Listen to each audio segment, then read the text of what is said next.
اعوذ باللہ من الشیطان الرجیم، بسم اللہ الرحمن الرحیم۔ السلام علیکم جی دوستو، ہمارا آج کا ٹاپک ہے دوسری شادی کرنے کا طریقہ۔ ویسے تو اسلام میں ایک مرد ایک وقت میں 4 نکاح کر سکتا ہے، 4 بیویاں رکھ سکتا ہے، اور عورت ایک وقت میں ایک ہی خاوند سے شادی کر سکتی ہے۔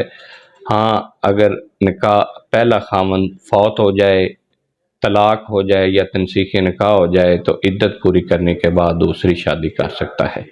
جیسا کہ میں نے پہلے بات کی کہ ایک مرد 4 شادیاں، 4 بیویاں ایک وقت میں رکھ سکتا ہے، لیکن اس کے لیے ضروری ہے کہ وہ پہلی بیوی کی تمام رسپانسبلٹی، لائبلٹی اینڈ ڈیوٹیز پوری کر رہا ہو۔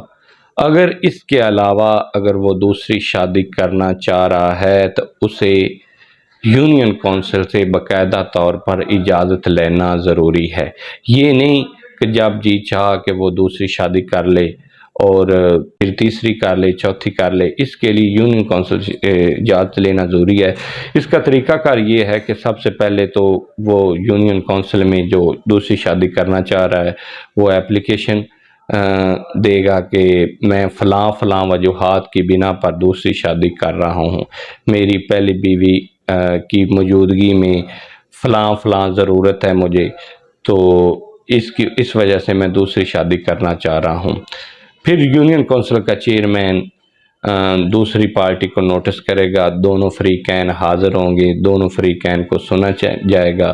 اگر وہ اجازت چیئرمین دے دے تو اس کی وجوہات بھی وہ درج کرے گا، اگر نہ وہ دوسری شادی کی اجازت دے تو وہ بھی وجوہات درج کرے گا۔ یاد رہے کہ دوسری شادی کی اجازت بیوی سے بائی ریٹن لینا ضروری نہیں ہے۔ ہاں، اگر آپ نے پہلی بیوی سے دوسری شادی کی اجازت لے لی ہے اور ریٹن ہے تو وہ بھی درخواست کے ساتھ لفظ کر دیں۔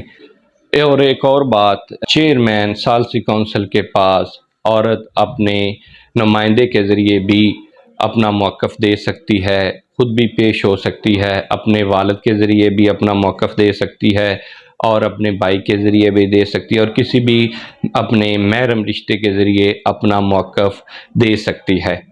اگر چیئرمین ثالثی کونسل جو بھی فیصلہ کرتا ہے، شادی کی اجازت دے دیتا ہے یا نہیں اجازت دیتا، اس کے فیصلے کے خلاف نگرانی ڈسٹرکٹ کلیکٹر کے پاس ہو سکتی ہے۔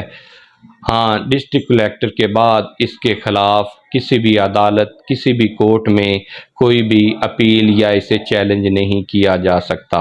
اگر کوئی شخص ثالثی کونسل کی اجازت کے بغیر دوسری شادی کرتا ہے، ایک تو اسے تمام مہر موقع پر فوراً ادا کرنا پڑے گا، خواہ وہ مہر معجل ہو یا غیر معجل ہو، تمام اسے مہر موقع پر ادا کرنا ہوگا۔